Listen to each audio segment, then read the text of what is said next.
ಮಾಜಿ ಪ್ರಧಾನಿಗಳು ನೀವು ಕೂಡ ಅವರ ಪ್ರಧಾನಿಗಳಾದಾಗ ಸೊ ನೀವು ಲೋಕಸಭೆಯಲ್ಲಿ ಗೆದ್ದಿದ್ರಿ ಅಂತ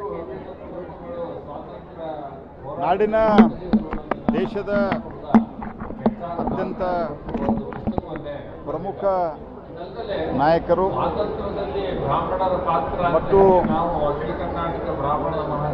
ಅತ್ಯಂತ ಸಾಮಾನ್ಯ ಕುಟುಂಬದಿಂದ ಬಂದು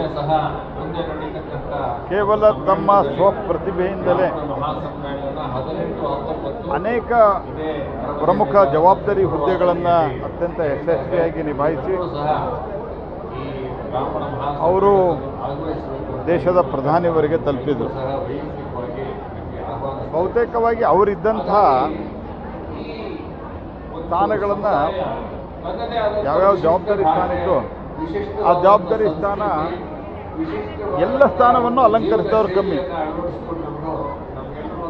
ಪ್ರಧಾನಮಂತ್ರಿಗಳಾಗಿರ್ತಾರೆ, ಆದರೆ ರಿಸರ್ವ್ ಬ್ಯಾಂಕ್ ಗವರ್ನರ್ ಆಗಿರೋದಿಲ್ಲ. ಈ ಥರದ ಅನೇಕ ಸಂಗತಿಗಳಿದ್ದಾವೆ. ಆದರೆ ಎಲ್ಲ ಸ್ಥಾನಗಳನ್ನು ತುಂಬಿರುವಂಥದ್ದು. ಅವರು ಹಣಕಾಸು ಇಲಾಖೆ ಕಾರ್ಯದರ್ಶಿ ಆಗಿದ್ದರು, ರಿಸರ್ವ್ ಬ್ಯಾಂಕ್ ಗವರ್ನರ್ ಆಗಿದ್ದರು, ವರ್ಲ್ಡ್ ಬ್ಯಾಂಕ್ನಲ್ಲಿ ಇದ್ದರು, ಅದರ ಮುಖ್ಯಸ್ಥರಾಗಿ ವಿರೋಧ ಪಕ್ಷದ ನಾಯಕರಾಗಿದ್ದರು, ಫೈನಾನ್ಸ್ ಮಿನಿಸ್ಟರ್ ಆದರು, ಫೈನಾನ್ಸ್ ಸೆಕ್ರೆಟರಿನೂ ಆಗಿದ್ದರು, ಅದಾದ ನಂತರ ಪ್ರಧಾನಮಂತ್ರಿ ಆಗಿದ್ದರು. ಇದು ಕೇವಲ ಪ್ರತಿಭೆ ಮತ್ತು ಅತ್ಯಂತ ಸಾಮಾನ್ಯ ಒಂದು ಕುಟುಂಬದಿಂದ ಬಂದು ಈ ಹಂತಕ್ಕೆ ತಲುಪಿದಂಥ ಒಬ್ಬ ಅತ್ಯಂತ ಪ್ರತಿಭಾನ್ವಿತ ಧೀಮಂತ ನಾಯಕ. ಅವರು ಪ್ರತಿಭೆ ಮತ್ತು ಆರ್ಥಿಕ ವಿಷಯದಲ್ಲಿ ಜ್ಞಾನ ಅನ್ಕಂಪೇರೇಬಲ್ ಆಗಿತ್ತು.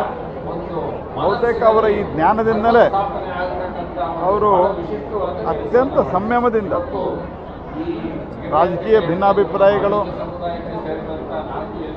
ಆರ್ಥಿಕ ವಿಷಯಗಳಲ್ಲಿ ಕೂಡ ಕೆಲವು ವಿಷಯಗಳಲ್ಲಿ ನಮ್ಮ ಪಕ್ಷಕ್ಕೆ ಅವರ ಪಕ್ಷಕ್ಕೆ ಸೈದ್ಧಾಂತಿಕ ಭಿನ್ನಾಭಿಪ್ರಾಯಗಳಿದ್ದರೂ ಸಹಿತ ಅತ್ಯಂತ ಸಂಯಮತೆಯಿಂದ, ಸೌಮ್ಯತೆಯಿಂದ, ಸಭ್ಯತೆಯಿಂದ ಅವರು ನಾವು ಅನೇಕ ಸತ್ಯ ಡೆಲಿಗೇಷನ್ದಾಗ ಹೋದಾಗ ಮಾತನಾಡ್ತಾ ಇದ್ರು.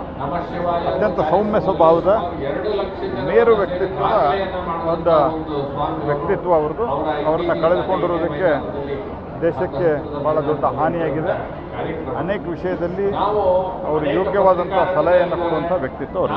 ಅವರಿಗೆ ನಾನು ಶ್ರದ್ಧಾಂಜಲಿ ಪ್ರಧಾನಿಗಳಾದಂತಹ ಸಂದರ್ಭದಲ್ಲಿ ದೇಶಕ್ಕೆ ಮತ್ತು ರಾಜ್ಯಕ್ಕೆ ಕೊಟ್ಟಂತಹ ಅತ್ಯುತ್ತಮ ಕೊಡುಗೆಗಳು ಮತ್ತು ಯೋಜನೆಗಳು ಯಾವುದಾದ್ರೂ ಅಲ್ಲ, ಅವರು ಭಾಳಷ್ಟು ನಿರ್ಣಯಗಳನ್ನು ತೆಗೆದುಕೊಂಡಿದ್ದಾರೆ.